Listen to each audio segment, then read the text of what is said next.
Sino ka? Bakit pumasok dito Ikaw puta na ano mo ako Pigilan mo. Ha? Pigilan mo. Ay, hindi. Matanda ka na.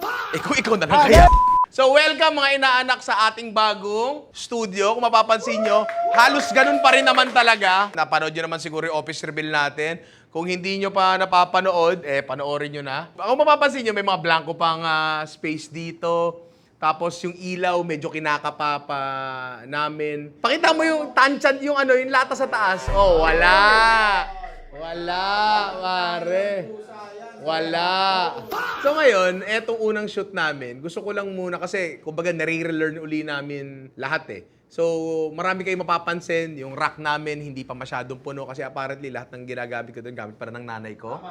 Hindi ko alam yun. Akala ko may pambili na tayo, nakikihiram lang din pala tayo. Bumukod na tayo, kailangan bumili na tayo sarili nating gamit, di ba? So, madali lang muna yung isi-shoot natin ngayon. Noong nakaraan, si Ian ay nag-leave. Nag-leave siya kasi, hindi ko alam, basta masama sa loob ko yun. Kasi hindi pwedeng mag-leave dito kasi dito, dukdukan ng trabaho. Sabi ni Ian, Kuya, magli-leave ako. Pupunta kaming Vietnam. O bakit Vietnam? Hindi na-approve yung visa ko sa Japan ganun ba? Ang lungkot naman ng bakasyon mo. Sige, dahil malungkot yung bakasyon mo, magtrabaho ka. Pakidala dito yung mga ano na yan. Lagi yan kapag may lalayo, kasi magbibigay na rin lang naman ng pasalubong di ba? Di natin pagkakitaan na, di ba? Trabahuhin na natin to. Ito yung ating Ninong Tries Vietnam version. So bago natin tikman to, Ian, ipasok mo dito ang iyong Vietnam vlog.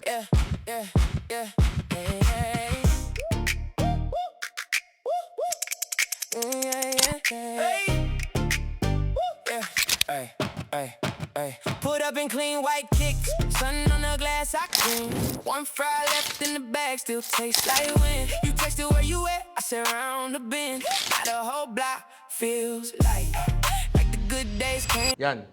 Ano to? Parang pat-pat. Pat-pat.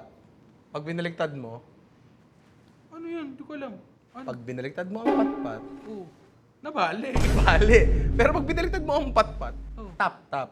Ah. Speaking of tap-tap, sa mga inaanak ko dyan, sa USA, Australia, Canada, Europe, UK, UAE, kamusta kayo dyan? Alam ko palagi kayo nanonood sa akin. Alam ko, miss na miss nyo na yung mga kamag-anak nyo sa Pilipinas, di ba? And alam ko, nagtatrabaho kayo mabuti sa ibang bansa para sa mas maganda kinabukasan. Para may maipadala, mapaipon, alam mo yung pang-aral ng anak, panggawa ng bahay, panggasto sa pang-araw-araw. Pero sa taas ng exchange rate ngayon at transfer fees, minsan manghihinayang ka rin Kaya naman subukan nyo itong bago at mabilis na paraan para mag-send ng pera, ang Tap-Tap Send. Gets mo na? Tap-tap, pat-pat. Pat-pat. Hindi ka pa rin makamove on, no? Di ba? Ang galing, di ba? Pinag-isipan ko yan, 3 linggo. Tap-Tap Send. Kuha agad ang perang pinadala sa mga mahal nyo sa buhay dito sa Pilipinas, pare. Great rates and zero transfer fees for all mobile banks and e-wallets, pare. At dahil mahal ko kayong mga inaanak ko at nanggigigil ako, meron akong maagang pamasko sa inyo mga inaanak. I-download ang app at i-claim ang inyong extra $20. Alam niyo naman ng ninong nyo, medyo big time, galante. Magpapasko na in 6 months, pare. Kaya, mamimigay tayo, hindi tayo maramot dito, di ba? Di ba? Tama. Pero ma-claim nyo lang yan, $20 na yan on your first padalove, pare. At syempre, wag nyong kakalimutan gamitin ang aking code na Ninong Rai. Di ba, ganun lang kadali magpadala ng pera dito sa Pilipinas sa mga mahal nyo sa buhay. Kaya naman for great rates and zero fees, use Tap-Tap Send and download the app today, mga inaanak. Tap-tap, pat-pat, tap-tap, pat-pat. Gets mo?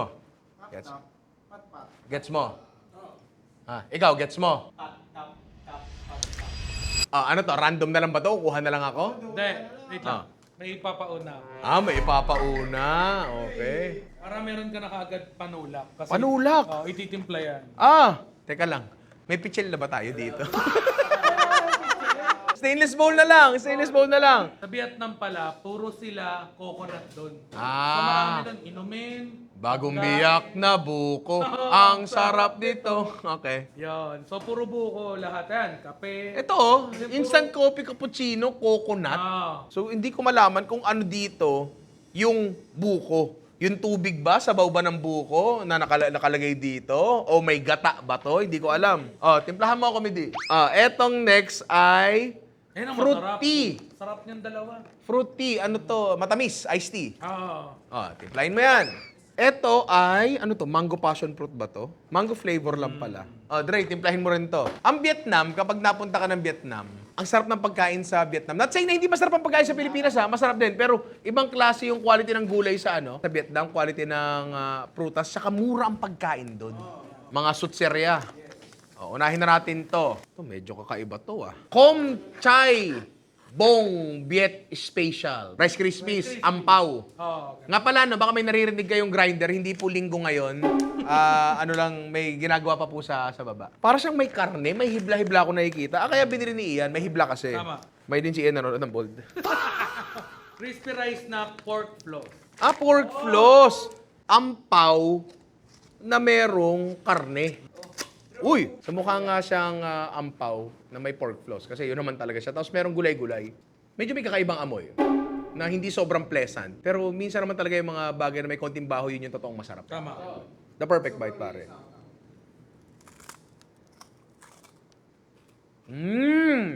Nung pagkagat ko sa ampaw, bigla ako nalungkot. Bakit? Kasi walang tamis. Kaya ang ampaw sa atin, lagi matamis eh. Di ba? Pagpapunta ka sa taas, yung sa pork floss, siguro yung pinandikit nila sa pork floss, may tamis ng konti eh. Matabang siya sa ilalim, tapos parang lalabas yung tamis niya. It's a different take sa ampaw na alam natin. Okay. Nauuhaw ako. Nabubulunan ako. Eto ano to? Ito yung mangga.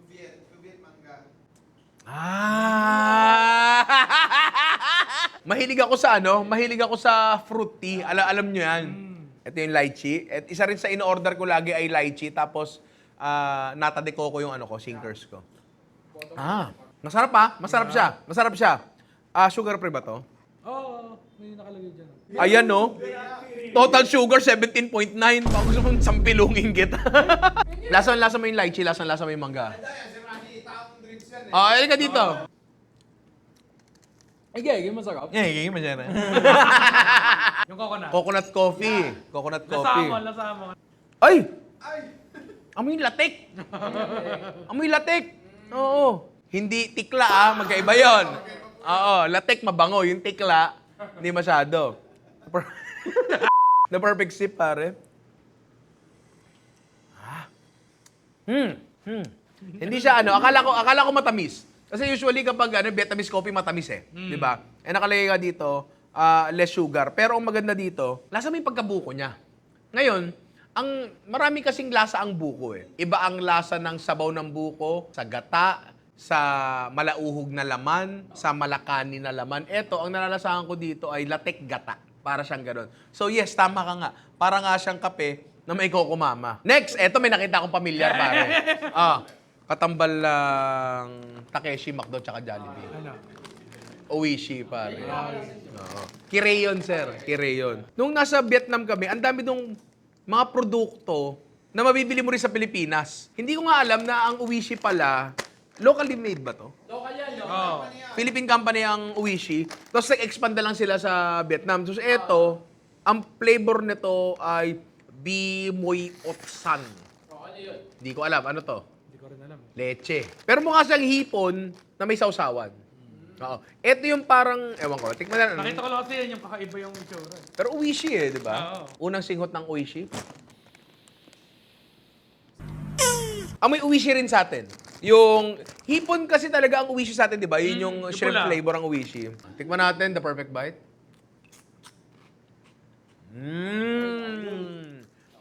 Una sa lahat, mas malasa yung Oishi nila kaysa sa Oishi natin. Mas matamis, mas maalat. Ang Oishi naman natin, may konting tamis naman talaga. Konting-konti lang, slight lang. Pero ito, mas dama mo yung tamis niya. Maanghang siya, pero hindi sing anghang ng Oishi pula. Maanghang yung Oishi pula talaga eh.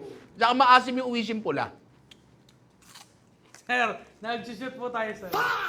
Sir! Error, Paki... sir. Ay, paki... Kailangan ulit ng error. Unang error sa bagong office. Paki nga. Ay, wala. Masarap! Oo nga, Oishi amoy. Oo, di ba? Pero mas malasa siya ng konti eh. May anghang siya na walang asim, di ba? So parang siyang Oishi pula na hindi maasim. Parang ganun. Pero gagi masarap to parang na-realize ko, ang tayo ko na pa rin kumakain ng Oishi. Bantrang. Pantrang chip. Bantrang chips. Bantrang kaya po. Okay, maraming salamat. So, ito ay mixed rice paper. Rice paper snack. Rice paper snack. Up. Up. Ah, ang ganda ng itsura, oh. Uy, pizza. Para siyang pizza. So, ito, hipon. Maraming kung ano-ano. With cheese. With cheese pala siya. Ah, kaya mukhang pizza. Manatin, the perfect bite. Ang kalasa niya ng konti, yung malutong na hipon vibe, yung kinain natin, pre, sa Tagaytay, na okay na hipon. Medyo may ganun siya. Pero gagi, masarap to. Gusto ko siya. Pero ang pinagtataka ko, bakit yan ay makapal? Etong mga to ay manipis. Eto nga, meron pa dito isang makapal eh. Eto naman, sutong-ot. Pusit ata yun, yung tong-ot. Habang pinapack-check ako ni Alvin, tikman natin to. Gano'n din yung itsura niya. The perfect bite. Gagi, mas masarap to. Masarap to, pero hindi ko malasahan yung puset. Sutong-ot nga eh. May drawing ng puset. Ano ba? Ayan, no? Malinaw na malinaw, oh. Bakit? Ang Jollibee ba lasang bubulo? Ang McDo ba lasang clown? Tama. Ayun nga, masarap siya pero hindi lasang puset. Pero masarap. Mixed rice paper with chili beef paste. Pero ang lipis niya. Medyo weird to, O, tinan nyo. Bin, tinan mo, oh. Eto pala, nung nag-shoot kami ni Dudut sa Vietnam, yung Let's Feast Vietnam, yung reality show na umuwi agad ako, nakita ko, eto, tinan mo yung pattern na yan, pre. Eto yung typical na rice paper na ginagamit sa mga mga spring rolls nila, di ba? Nakita ko to, pre, kinakain nila ng hilaw. Yung mga prod team, di ba? Kinakain nila yung ng hilaw, tapos, ang kasabay nun, yung sausage na yung parang nabibili sa mga Korean store, yung sausage na, yung may dalawang alambre sa magkabila. Oo, yung ganon. Yun yung kinakain nila. Ngayon, ito ay hindi malutong. Kitang-kita naman, O, tikpan natin. Malutong eh. Hindi. Uy, hindi ba piniprito to? Hindi ko alam. Hindi. Pero anong galing nalulusaw siya na parang papel ng White Rabbit. Sige, hintay mo, malulusaw siya. Masarap ba siya? Oo. Hanbang, kinbo, sa Lasa siyang yung kung ano yung powder na nilagay. Tapos, nalusaw na sa bibig mo? Nalulusaw siya sa bibig eh. Yan, ano to? Want. Want-want! Oo nga, want-want nga siya na to? Karne flavor. Ayan siya. Want-want na may powder. Pero may balasa ng powder. Oo. Okay, dito. Want-want man. Oo. Yan na. Instant po. Bidilutuin mo nga to. Isang poga, isang pobo. Ba't walang pogi? Ito ang poga. Oh. Ito pobo. Ito, Pogi. paki.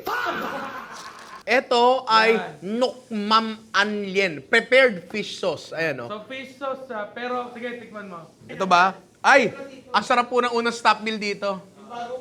Galunggong at kanin. Tinitingnan ko pa lang siya, mukha na siyang matamis. Kasi ang kapal niya, malapot siya, oh. Makikita mo dito, yung galaw niya. Sa Vietnam, meron kaming lasa. Sarap! Sarap, di ba? May kinainan kami na Michelin, siya, sa Vietnam. Oh. Tapos, ganyan yung sausawan nila. Patis na may tubig na may asukal na may sili bawang. Ganun lang siya, in its essence, di ba? Oh, tikman natin to. Oh, galunggong. Saw natin dyan. Ang galing ng bananggong nyo, boneless, Dagyan sarap. Diba? Delikado to. Apapakanin ka dito. Kasi yung patis nila, ewan ko kung may tubig to, pero yung patis natin ang alat. So baka ito tinimplahan, tinubigan, inasukalan. Well, isipin mo naman, yung mga suka sa fishbolan, tsaka kalamarisan, tinutubigan minsan yun kasi naiinom yun diba? Salamat sa boneless galunggong Masarap na. Diba masarap nga siya? Pero masarap natin sa mga gulay-gulay. Kapal na mukha mo. Ayan, kasalukuyan. Ganyan siya lutuin. Hindi mo pa kukuluan. Para siyang cup noodle style, pre, Hindi ko alam kung etong noodles na to ay ganun ba talaga. Like, pag bumili ka ba ng gantong noodles, kasi may nabibiling gantong noodles sa atin Kapag bumili ka ba nito, ay ganto lang din ba ang treatment? Special na noodles so para maging instant siya. Hindi ko alam. Tikman muna natin yung sabaw ng foga. Contrary to siguro mga iniisip ng mga inaanak ko dyan, ang mga pagkain na trip ko talaga ay yung mga simplihang lasa lang. Mga pinakuloang isda na may sibuyas, kamatis, tsaka repolyo, yan, okay na okay sa akin yan. Hindi ako sobrang mahilig sa halimbawa yung kaldereta ni Papa. Kakainin ko yan. Pero putya, kapag araw-araw mo kinain yun, di masaya yun, di ba? Itong pagkain na to, sobrang simple lang ng lasa. Foga ba yung chicken? O, tama, chicken siya. Tikman natin to, pare. Masarap. Pero maalambre pa. Nagmadali ako. Sabi nga takpan daw, hindi ko sinunod Not follow instructions ako Pero masarap siya. Hindi katulad ng typical na instant noodles na sabaw dito sa atin. Na parang lasang chicken powder lang na may tubig. Diba? Ito, alika dito. Sarap, diba? Kunin mo na yan. Etong next ay foge. Ano ba to? Popo. Ito pala yung foge. Ito yung beef. The perfect shape. Puta. Walang lasa, May hindi ka ata na ilagay, Midi. Gagilasang tubig lang talaga. Hindi mo hinalo eh. Oo nga, alika dito. Tingnan mo. Sige, sabihin mo sa akin kung nasaan ang lasa. Nasaan ang lasa? O, baka iniisip mo, maarte lang ako. O, igumin mo.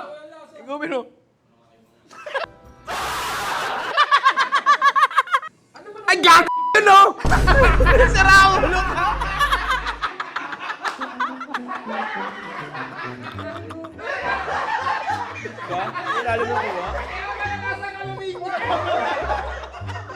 Tama naman siya! Sila pinuksa!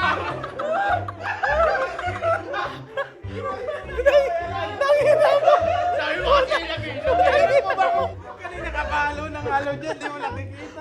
Lagay kasalanan ko pa. Lagay mo na. Di ba may powder pa? Ito na ang totoo. The perfect sip.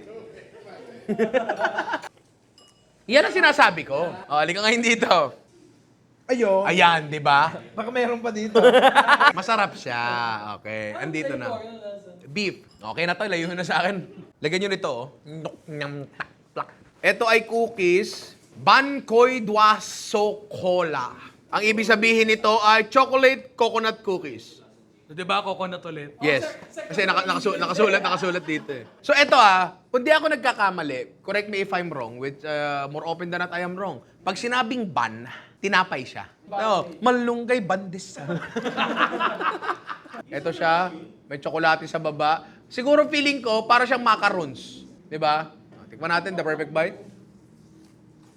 Naramdaman ko yung nyog, pero yung nyog na ginamit nila dito, parang desiccated. So, hindi siya sobrang mahibla tulad ng nyog sa palengke. Hindi yung favorite mo, ha? Okay. Pero ang maganda dito, kalasan niya yung paborito ng bunso ko, yung butter, yung honey coconut. Butter coconut ba yun? Yung dilaw. yung dilaw. Tatlong tsokolate, real Vietnamese chocolate, Mr. Viet. At ito ay dragon fruit with matcha. Kakaiba. Ito ay durian with Oreo, pare. Tapos ito ay pucha. Kasoy at luya. Dito muna tayo sa matcha. Ay, ang angas, Ganda. Feeling ko, matcha chocolate lang talaga to. Tapos, nilagyan ng dehydrated na dragon fruit. Malakas yung amoy ng dragon fruit dito, Siguro. Dito, The perfect bite. Tapos siyang bulaklak. Tapos yung matcha niya, hindi ganun kalakasan. At hindi ganun kalakasan din yung white chocolate vibe niya. So, ito makakain ko to. Ito malakas lasa ito. Durian at Oreo. Tandaan nyo, hindi window yan. Durian. Tingnan mo. Kita mo ba? Parang palitada lang nila architect. Mahilig ako sa durian. Actually, isang beses nakain ako ng durian hopia. Sarap. The perfect bite. Hindi ko mahanap yung durian. Usually yung durian, 3 kilometro pa lang, amoy na amoy mo na Dito wala. Sobrang hinang durian. Masarap yung tsokolate. Hindi ko lang malasahan yung flavor. Ngayon, ito kakaiba. Kasoy at luya.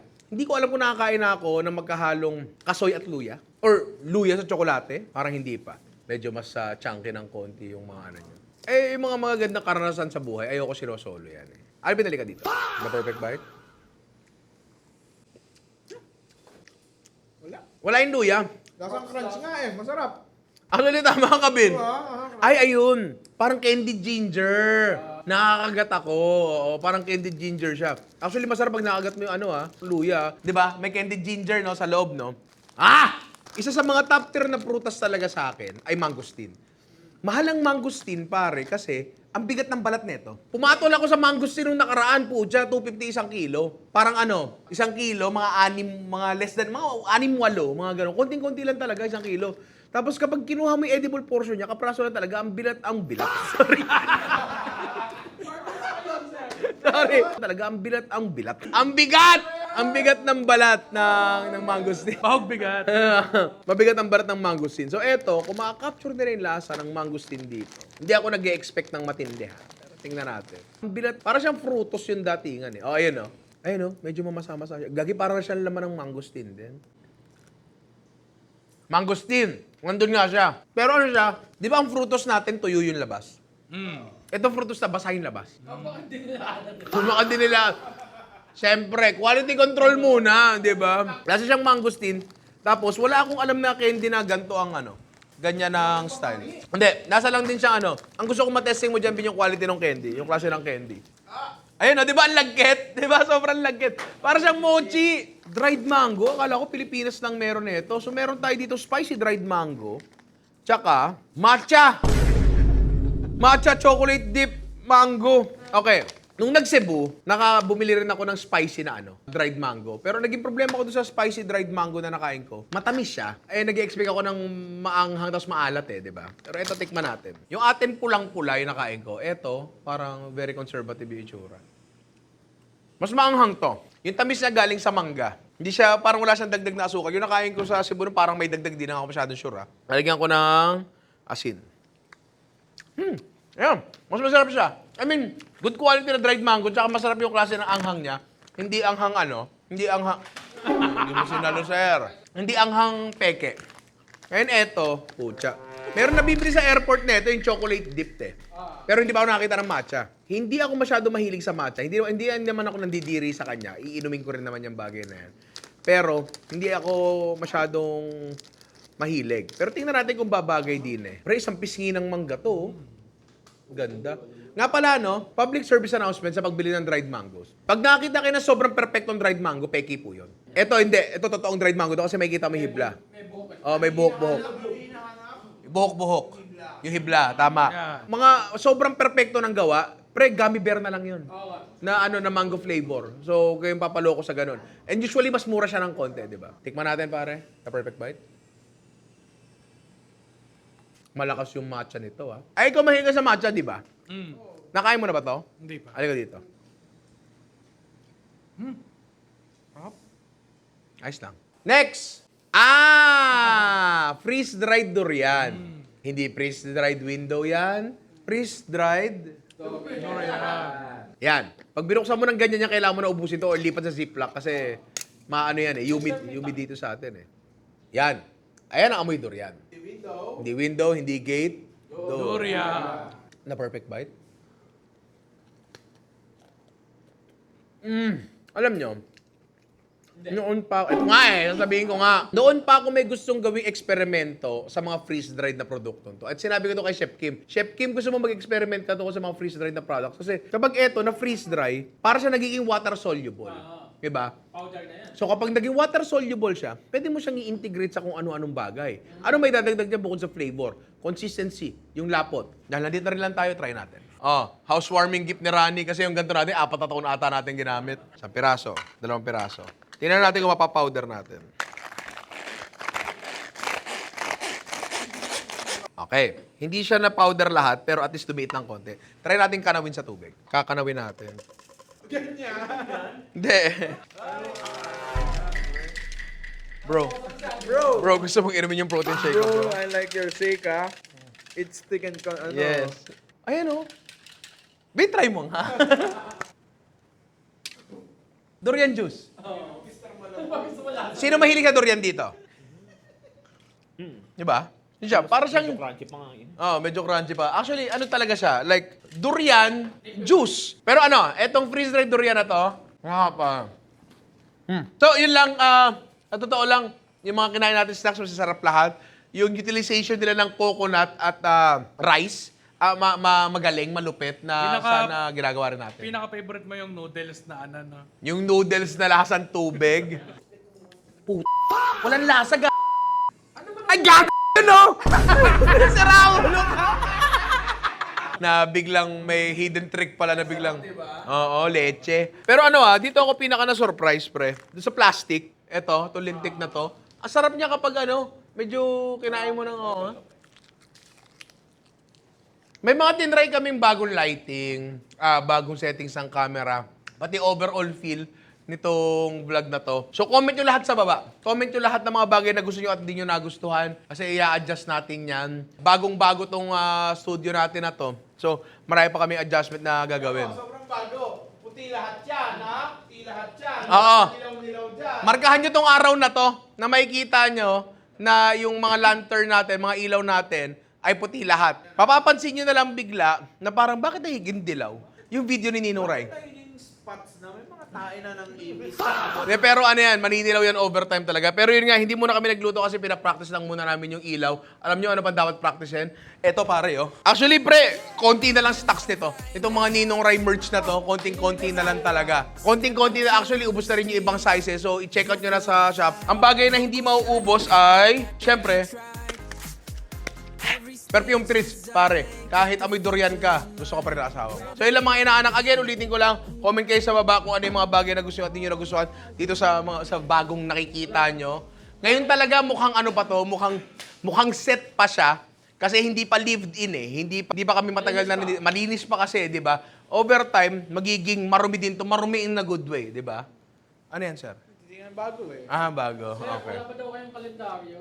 Ang kalendaryo? Kalendaryo na merch? Kalagitnaan ng taon, sir, Ano, pang-6 na buwan na lang. Pero nga, mga inaanak, again, maraming salamat sa inyo. Hindi naman dahil sa inyo, hindi tayo mapupunta rito. Sige, yun ang mga inaanak. Cut! Talaga, ang bilat. Sorry.